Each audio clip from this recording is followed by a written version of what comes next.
Hello everyone, welcome back. This is Dr. Giuliano. In this video we're going to be talking about clinical versus statistical significance. This brings us to our first and only objective for this video, which is to evaluate if the results of a journal article are statistically significant, clinically significant, and clinically meaningful. So let's use an example that we used in previous videos, and let's talk about Dr. Giuliano's miracle weight loss drug.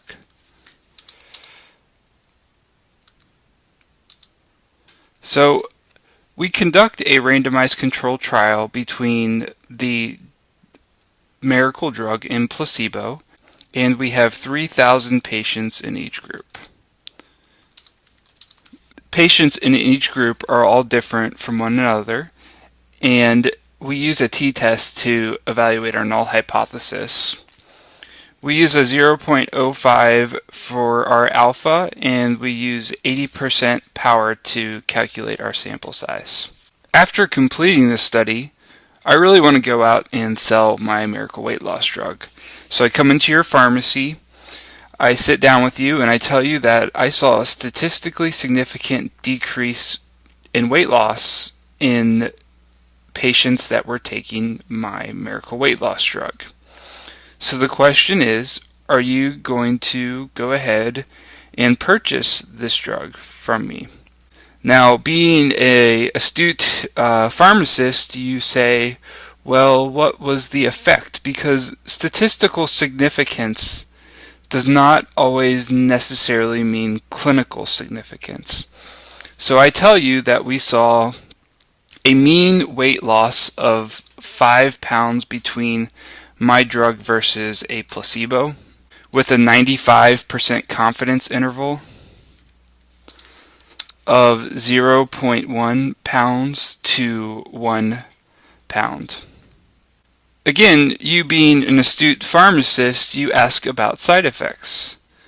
I say there's no statistical increase in the amount of side effects, and then you ask to see the paper, and you notice that between the groups there was a 5% risk of liver failure in the patients taking the miracle weight loss drug, and a 0.2% in placebo of liver failure.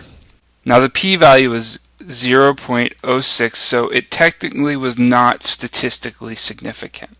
So now I'm going to show how to go through these results by using a chart and to figure out whether results are statistically significant, clinically significant, and clinically meaningful.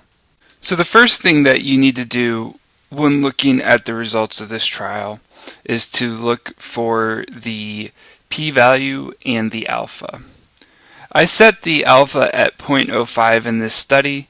The p-value for the primary outcome came back at 0.01, so there was a statistically significant decrease in weight loss. So if we start at the top of this, we look for the p-value. If the p-value is less than the alpha, then we go down this route. So we do have statistical significance in this study. That means we reject the null hypothesis, and we can look at the p-value to look at the risk for type 1 error, and since it's 0.01, that's a 1% chance of type 1 error, which is less than the 5% alpha that we set. Now the next is looking at the clinical difference between the groups. And I told you that there was a mean weight loss of 1/2 pound. Some people will think that maybe that's clinically important. Some will say that's too small. But really what you need to look here is both the mean and the 95% confidence interval. The 95% confidence interval ranges from 1/10 pound lost to just 1 pound lost. So if the study was done again, you might see only a mean decrease of weight of 1/10 pound.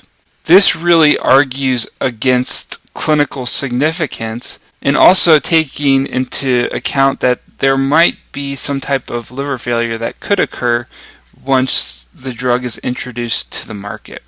Now, clinical significance is going to vary from person to person, and it varies with clinical expertise and experience of the reader.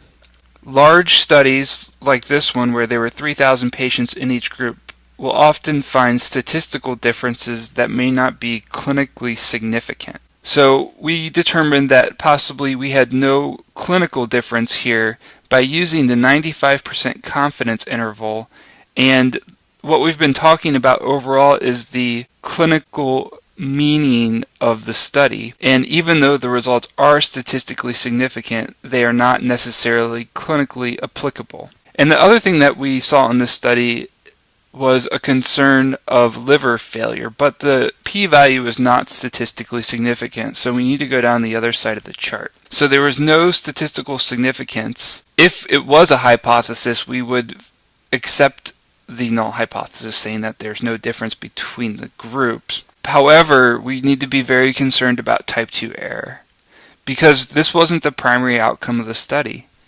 Clinical studies are not designed to look for rare side effects. So what really might be happening here is a type 2 error in the fact that the drug actually does increase the rate of liver failure.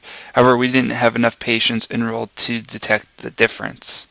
However, if you do not have statistical significance, you cannot have a clinical difference. However, even if there's no clinical difference, the results still can be clinically meaningful, just like in this case. Because we see that numerically the value of liver failure is so much higher, that really should concern you as a reader, even though the results may not be statistically significant, and there's not a clinical difference, they are still clinically meaningful. Most of the time, if there's no statistical significance, especially with a primary outcome, there's not going to be any clinical difference, but there still may be some clinical meanings, so you need to interpret the results carefully of these studies. The three key terms that you should have gotten out of this video are statistical significance, clinical significance, and clinical significance can be synonymous with clinical difference in the chart here. And lastly, clinical meaning. And remember, results of studies can have clinical meaning even without statistical significance. Also, even though there may be statistical significance, the results of the study may not be clinically meaningful. Our next video is going to be talking about building the case for causality.